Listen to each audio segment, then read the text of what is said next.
Yes ma'am, हो रही है। ठीक है, थैंक यू। तो लेक्चर नंबर 23 में जैसा कि मैंने बताया हम क्या पढ़ेंगे, लीनियर ट्रांसफॉर्मेशन का टॉपिक। तो लीनियर ट्रांसफॉर्मेशन असल में एक फंक्शन ही होता है, तो इसलिए हम चाहते हैं कि हम पहले फंक्शन को रिवाइज कर लें।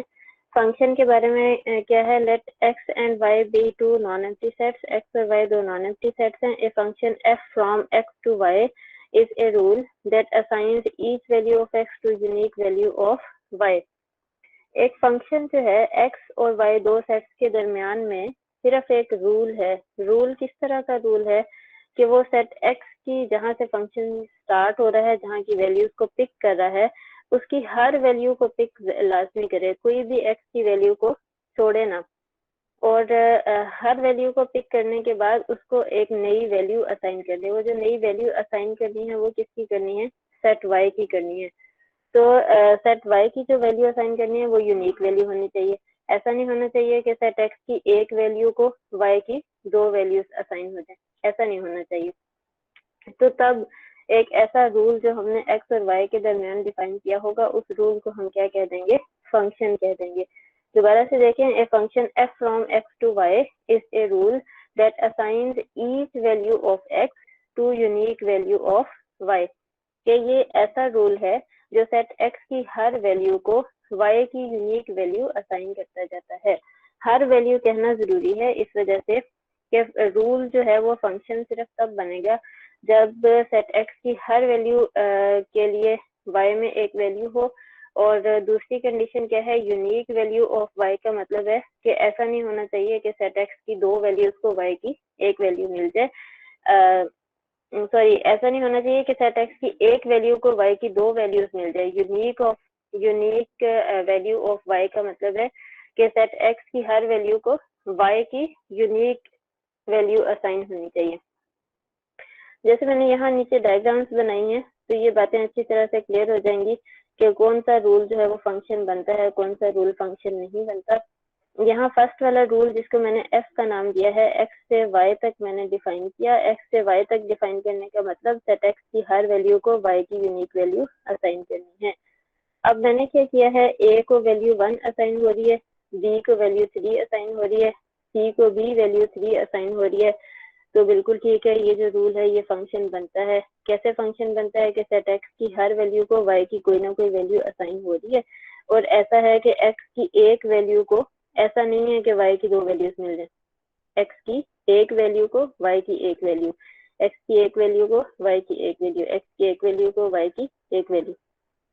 ऐसा नहीं है कि x की एक वैल्यू को y की दो वैल्यूज असाइन हो जाए, ऐसा बिल्कुल नहीं है। मतलब ये जो यूनिक वैल्यू ऑफ y है वो बात भी यहाँ पे कंप्लीट हो रही है। तो फंक्शन f क्या है, एक रूल है जो सेट x की हर वैल्यू को y की यूनिक वैल्यू असाइन कर दे। यहाँ पे हम देखते हैं g जो रूल डिफाइन किया है, क्या ये रूल फंक्शन बनता है या नहीं बनता। ये रूल किस तरह से डिफाइंड है, a को, सेट x के a को y का 1 असाइन हो रहा है और a को ही y का 2 भी असाइन हो रहा है। फिर b को y का 2 असाइन हो रहा है, c को y का 3 असाइन हो रहा है। लेकिन सेट x के एक एलिमेंट के लिए y की यूनिक वैल्यू नहीं है इस g रूल के केस में। तो हम क्या कहेंगे, ये जो g है ये एक रूल है x और y के दरमियान, लेकिन मैथमेटिकल डेफिनेशन में ये फंक्शन नहीं है। बिल्कुल इसी तरह से मैंने एक रूल h डिफाइन किया from x to y। x के एलिमेंट्स हैं a b c, y के एलिमेंट्स हैं 1 2 3। a को वैल्यू असाइन हो रही है 1, c को वैल्यू असाइन हो रही है 3, लेकिन b को कोई वैल्यू असाइन नहीं हो रही। ये रूल h डिफाइन कर दिया गया है। इस h को हमने सिर्फ ये चेक करना है कि क्या ये फंक्शन है या नहीं। तो हम ये देखते हैं कि ये फंक्शन नहीं है। क्यों फंक्शन नहीं है, हमने ये कहा था कि सेट x की हर वैल्यू को y की कोई ना कोई वैल्यू असाइन होनी चाहिए। यहाँ सेट x की एक वैल्यू हमें ऐसी नजर आ रही है जिसको y की कोई वैल्यू असाइन नहीं है। तो इस वजह से हम कहेंगे कि h जो है ये फंक्शन नहीं है। नेक्स्ट हमारे पास क्या है, ट्रांसफॉर्मेशन की definition. Let v and w be vector spaces. A function t from v to w is called transformation. अब वेक्टर स्पेसेस में यही नाम जो फंक्शन है इसको क्या नाम देंगे, ट्रांसफॉर्मेशन। ए फंक्शन, कोई भी function t from v to w दो वेक्टर स्पेसेस के दरमियान है, इज कॉल्ड ट्रांसफॉर्मेशन। इसको अब हम क्या कहेंगे, ट्रांसफॉर्मेशन कहेंगे। नेक्स्ट क्या है, अगर v is equal to w हो जाए, अगर एक फंक्शन सेम सेट से सेम वेक्टर स्पेस से सेम तक डिफाइन हो तो हम t को क्या कहेंगे, ऑपरेटर कहेंगे। ये टर्मिनोलॉजी है लीनियर अलजेब्रा में। नेक्स्ट हमारे पास है linear transformation. Let v and w be vector spaces and t from v to w be a function, then t is called linear transformation। तो t को हम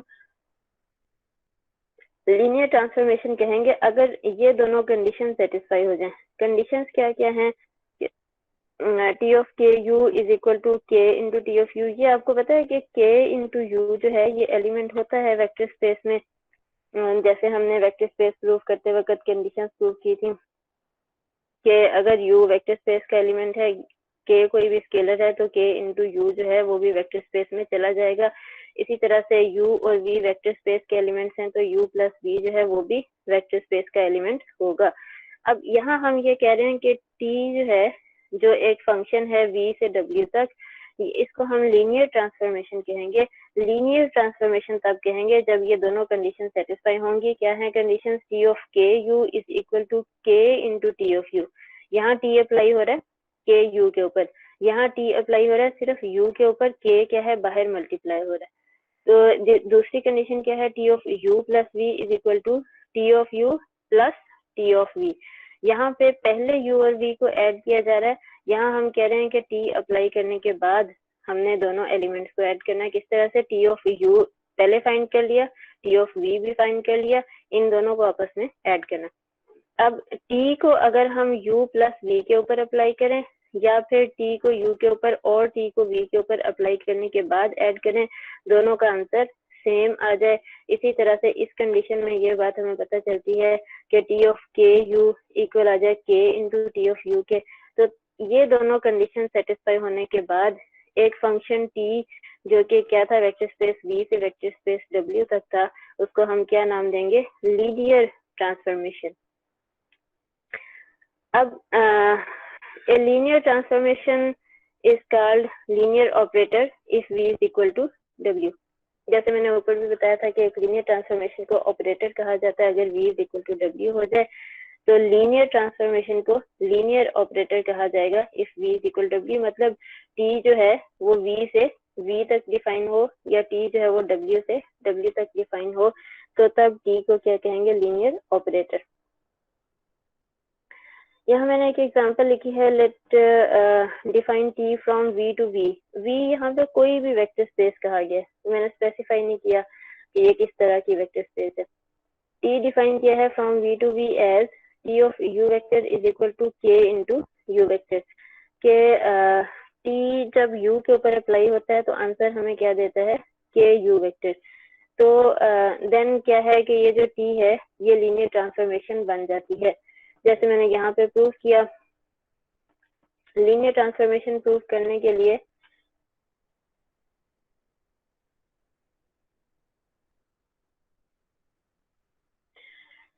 मैं एक बात रिपीट कर दूं। मैंने आप लोगों से कहा था कि जितने भी लोग ऑनलाइन आए हैं यहाँ अपना नाम और अपना रोल नंबर लिख दें मैसेज में। जिस किसी को आवाज नहीं आ रही उसके सिग्नल्स का मसला हो सकता है, बहुत से लोगों को मेरी आवाज आ रही है।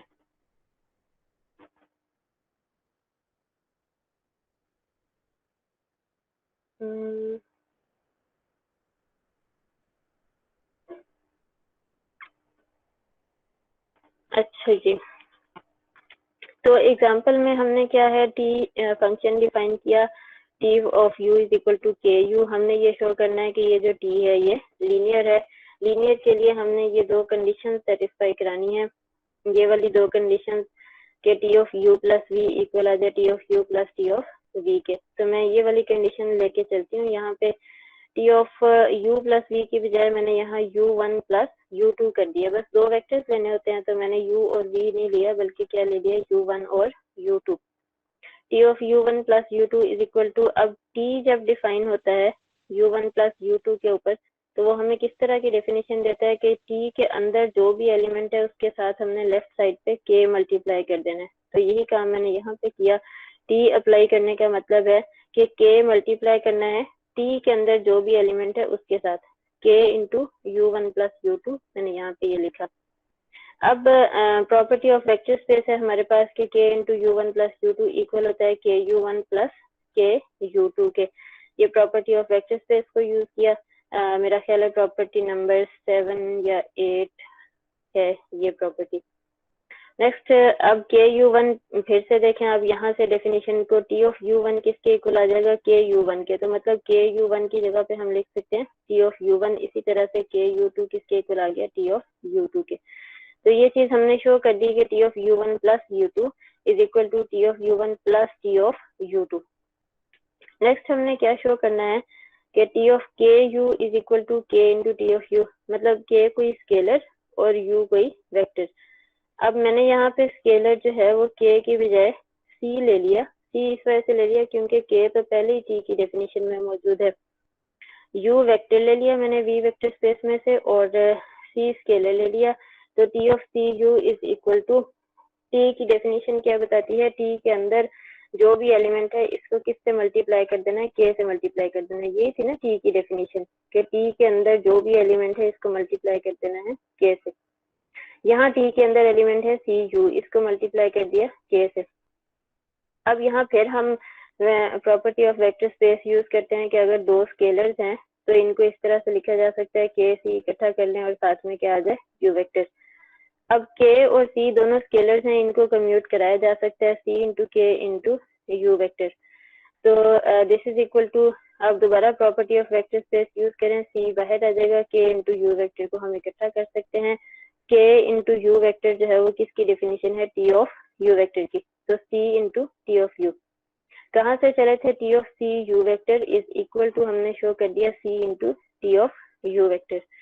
तो ये हमारे पास सेकंड प्रॉपर्टी कंप्लीट होगी कि अगर कोई स्केलर है, यहाँ स्केलर के था, हमने स्केलर सी यूज किया, कोई स्केलर है और एक वेक्टर है, इसके ऊपर टी अप्लाई किया जाए तो वो इक्वल आ जाएगा scalar into T of U vector. दोनों प्रॉपर्टीज चेक हो जाने के बाद हम ये कह सकते हैं कि ये जो टी है ये क्या है, लीनियर ट्रांसफॉर्मेशन है।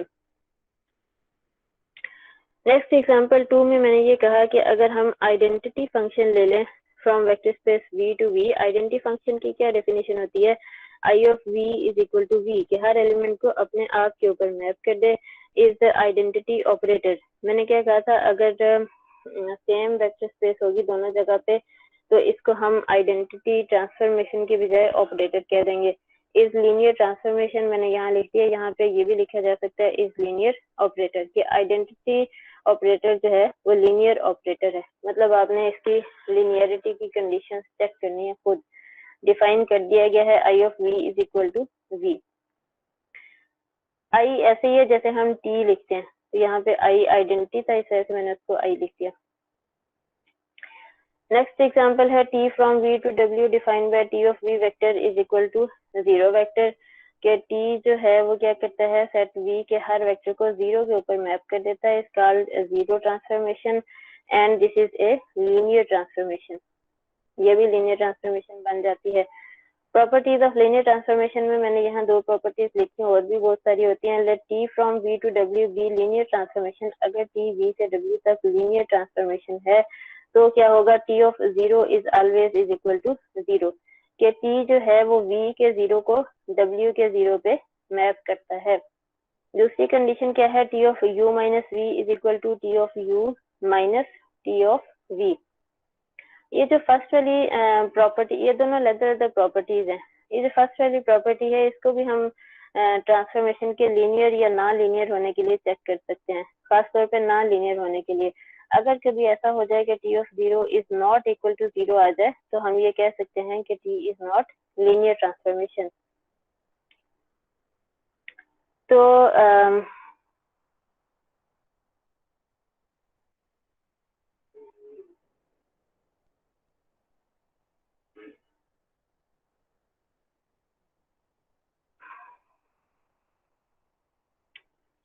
नेक्स्ट हमारे पास एग्जांपल है t from R square to R square. अब मैंने वेक्टर स्पेस को स्पेसिफाई कर दिया है कि R2 जो है ये एक वेक्टर स्पेस है, हम प्रूव करके आए हैं, जो कि आपने मुझे असाइनमेंट भी सबमिट कराई थी। R2 is a vector space. T from R2 to R2 defined by T of U vector is equal to U vector plus C vector, where C is the fixed point of R2। C क्या है? R2 का कोई fix vector है। Then T is not linear, तो T जो कि यहाँ पे यूं डिफाइंड है, T of U is equal to U plus T, तो ये टी जो है ये लीनियर नहीं है। कैसे लीनियर नहीं है? मैंने आपको बताया कि ये जो प्रॉपर्टी है फर्स्ट वाली, इसे हम यूज कर सकते हैं। ये ज्यादा आसान थी बजाय इसके कि हम लीनियरिटी की कंडीशंस को लेके चलें और फिर शो करें कि ये लीनियर नहीं है। ये आसान किस तरह से थी कि मैंने टी को अप्लाई किया जीरो के ऊपर, तो T of zero is equal to क्या आ जाएगा? Zero plus C. टी की डेफिनेशन ये बताती थी T of U is equal to U plus C, तो अगर मैंने यू की जगह पे जीरो पुट कर दिया है तो टी ऑफ जीरो क्या आ जाएगा? Zero plus C. T of zero is equal to zero plus C, this is equal to C vector. Zero plus C जाहिर है किसके इक्वल आ जाएगा? सी के, और सी वेक्टर तो नॉन जीरो था, तो C is not equal to zero. अब क्योंकि हमारे पास टी ऑफ जीरो जो है वो जीरो के इक्वल नहीं आया, जैसा कि लीनियर ट्रांसफॉर्मेशन की तो प्रॉपर्टी थी कि टी ऑफ जीरो जो है उसको इक्वल टू जीरो आना चाहिए, लेकिन यहाँ पे क्या हुआ? T of zero is not equal to zero, तो T is not linear transformation. तो असल में क्या है? टी लीनियर ट्रांसफॉर्मेशन नहीं होगी। नेक्स्ट हमारे पास एग्जांपल है t from R2 to R2 defined by t of x y is equal to minus x and y। R2 एक वेक्टर स्पेस है। मैंने यहाँ पे फिर t मैप डिफाइन किया है R2 से R2 तक, किस तरह से? t of x and y is equal to minus x and y। तो ये जो t है ये लीनियर ट्रांसफॉर्मेशन बन जाती है। किस तरह बन जाती है? हमने यहाँ पे इसको चेक किया। चेक करने के लिए हमने क्या करना होता है? ये जो हमारी वेक्टर स्पेस है इसमें से हमने दो एलिमेंट्स लेने हैं। एक एलिमेंट ले लिया x1 y1, दूसरा एलिमेंट ले लिया x2 y2। अब क्या करना है? टी अप्लाई करना है कब? जब पहले हम इन दोनों एलिमेंट्स को ऐड कर लेंगे। इन दोनों एलिमेंट्स को ऐड कैसे करते हैं? टी ऑफ जैसे हम लिखते हैं u प्लस वी, तो ये वो चीज है कि यहाँ हम लिख रहे हैं एक वेक्टर प्लस दूसरा वेक्टर, और ये वेक्टर्स किसके हैं? ये R2 के वेक्टर्स हैं, इस वजह से इनको इस फॉर्म में लिखा। तो टी ऑफ एक वेक्टर प्लस दूसरा vector is equal to T of इन दोनों वेक्टर्स को ऐड करने का क्या तरीका है? कोरिस्पॉन्डिंग कंपोनेंट्स को आपस में ऐड कर लिया। अब ऐड कर लिया है तो अब इसके बाद हम टी अप्लाई कर सकते हैं। टी की डेफिनेशन हमें क्या बताती है कि x को वो किस पे अप्लाई मैप कर देता है? माइनस एक्स पे, और y को y पे ही रहने देता है। टी जो फंक्शन है ये किस तरह मैप कर रहा है? x को मैप कर देता है माइनस एक्स पे, y को y ही रहने देता है। तो यहाँ पे हम ये काम करेंगे, यहाँ हमारा जो पहला कंपोनेंट है ये किस पे मैप हो जाएगा? माइनस ऑफ पहला कंपोनेंट, तो x1 प्लस x2 की जगह क्या आ जाएगा? Minus of x1 plus x2, comma दूसरा कंपोनेंट टी मैप के अंदर भी वैसे का वैसा रहेगा y1 प्लस y2, यहाँ पे भी क्या आ जाएगा? y1 plus y2। नेक्स्ट हम इस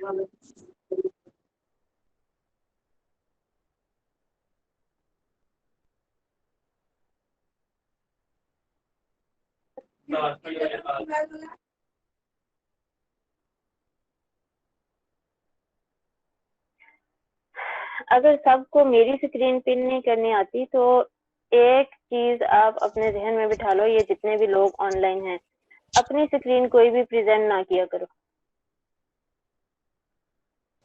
मैम आपकी स्क्रीन शो नहीं हो रही।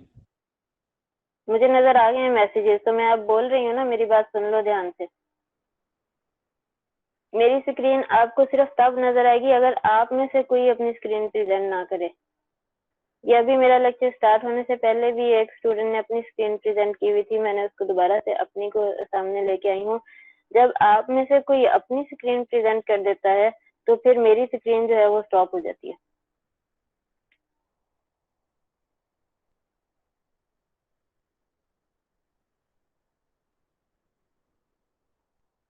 अगर आप सबको मेरी स्क्रीन पिन नहीं करनी आती तो खुदा के लिए अपनी स्क्रीन को प्रेजेंट ना करो।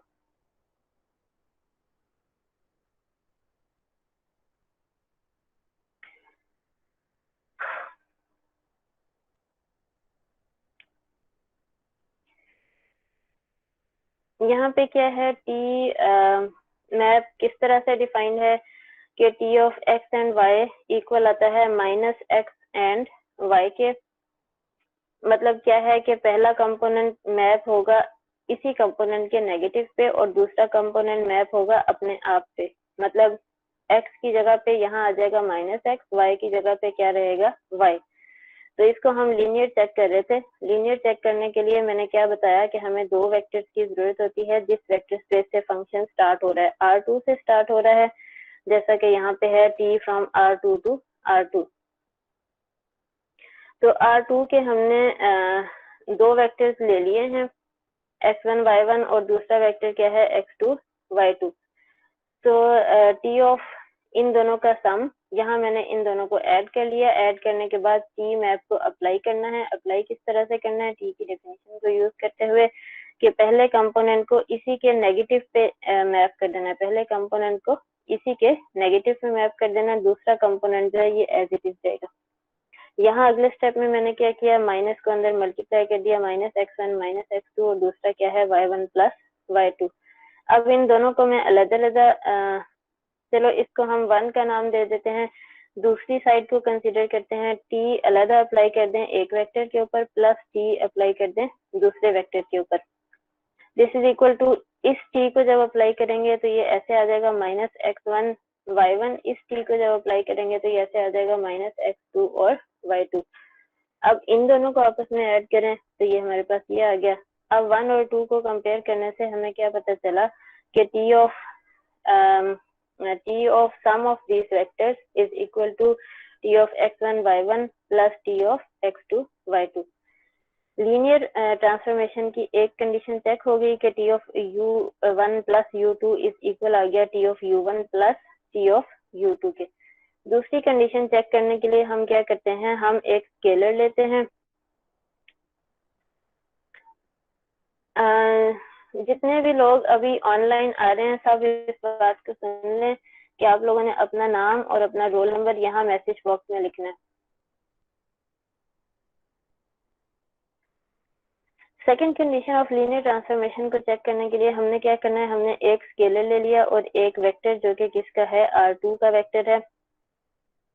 t of k into vector मतलब k into x1 y1 is equal to, हमने क्या किया, k स्केलर को अंदर मल्टीप्लाई कर दिया। अब t की डेफिनेशन को अप्लाई करना है। तो t की डेफिनेशन क्या कहती थी, पहला कंपोनेंट मैप होगा माइनस ऑफ पहले कंपोनेंट के और दूसरा कंपोनेंट जो है ये इसी की तरह ऐसे का ऐसा रहेगा। अब यहाँ से हम k को कॉमन ले सकते हैं, मैंने k को कॉमन ले लिया और यहाँ बाकी क्या बच गया, माइनस x1 और कॉमा y1। अब इसको ऐसे लिख सकते हैं k इंटू ये माइनस x1 कॉमा y1 क्या है, t ऑफ x1 y1। तो यहाँ से हम लेके चले थे t of k x1 y1 और हमने शो कर दिया k into T of x1 y1। तो t के लीनियर होने की दोनों कंडीशंस चेक हो गई, तो हम ये कहेंगे t is linear transformation. Next हमारे पास एग्जांपल है कि let m n n be vector space of n cross n matrices. अगर m n n हमने वेक्टर स्पेस ली है n क्रॉस n मैट्रिसेस की, then t from m n n to m n n defined by t of a is equal to a transpose. a transpose की definition मैंने पीछे एक lecture में बताई है, जिसमें हम क्या करते हैं, रोज को चेंज कर देते हैं कॉलम्स में। मतलब ट्रांसपोज ऑफ ए मैंने यहाँ आगे लिख दिया कि ए के ऊपर पावर टी लिखने का मतलब है transpose of A is linear transformation. तो ये जो टी है ये लीनियर ट्रांसफॉर्मेशन होगी, ये आपने खुद चेक करना। नेक्स्ट यहाँ पे मैंने एक एग्जांपल दी है, let T from M N N to R. M N N वही है जैसे एग्जांपल 6 में के set of all N cross N matrices. To R हमने ये टी मैप डिफाइन किया है, defined by T of A is equal to determinant of A. Then T is not linear transformation. किस तरह से कि मेरे पास यहाँ दो मैट्रिसेस हैं A1 और A2। मैंने यहाँ एम एन एन की बजाय M22 के लिए एग्जांपल बताई है कि अगर मैंने 2 क्रॉस 2 का एक मैट्रिक्स लिया, यहाँ पे 2 क्रॉस 2 का एक मैट्रिक्स लिया, इन दोनों को ऐड करने के बाद जब मैं इसके ऊपर टी अप्लाई करती हूँ, ऐड कैसे करना है, A1 प्लस A2, यहाँ A की वैल्यू A1 की वैल्यू, यहाँ A2 की वैल्यू, इन दोनों को आपस में ऐड किया। ऐड करने के बाद टी अप्लाई करना है। टी अप्लाई करने का मतलब है कि मैंने इस वाले मैट्रिक्स का डिटर्मिनेंट निकालना है। T of matrix A is equal to determinant of A. तो T of this matrix is equal to determinant of this matrix. तो इसका डिटर्मिनेंट क्या आ जाएगा, मेरे पास क्या आ गया, 1 आ गया। दूसरी साइड चेक करने के लिए हम क्या करते हैं, T of A one plus T of A2. हम यहाँ पे करके देख लेते हैं। टी ऑफ ए1 का मतलब है ए1 का determinant plus T of A2 का मतलब है ए2 का डिटर्मिनेंट। ए1 का डिटर्मिनेंट लिया, मेरे पास क्या आ गया 0। ए2 का डिटर्मिनेंट लिया, ये भी क्या आ गया 0। तो ये मेरे पास आंसर क्या आ गया 0। अब 1 के अंदर मेरे पास आंसर आ रहा था 1 और 2 के अंदर आंसर आ रहा है 0। तो इसका मतलब है 1 और 2 को मैं कंपेयर करूं तो मेरी ये दोनों चीजें आपस में इक्वल नहीं है। T of A one plus A two is not equal to T of A one plus T of A two. तो लिनियरिटी की ये वाली कंडीशन पूरी नहीं होती, इस वजह से हम कहेंगे T is not linear transformation. यहाँ एक्सरसाइज में मैंने एक क्वेश्चन दिया है, T from R2 to R2 defined by T of X and Y is equal to X and 0। मतलब ये टी ट्रांसफॉर्मेशन कैसे मैप कर रही है एक्स एंड वाई कंपोनेंट को, कि एक्स कंपोनेंट पहला कंपोनेंट उसी तरह रहेगा, दूसरा कंपोनेंट किस पे मैप हो जाएगा 0 पे। Then T is linear transformation. तो ये टी जो है ये लीनियर ट्रांसफॉर्मेशन है। आपने इसको चेक करना है। कैसे चेक करना है, बिल्कुल इस तरह से जैसे मैंने एग्जाम्पल 5 में किया है, बिल्कुल इस तरह जैसे मैंने एग्जाम्पल 5 में किया। एग्जाम्पल 5 में मेरे पास टी की डेफिनेशन डिफरेंट थी, आपके पास टी की डेफिनेशन डिफरेंट है।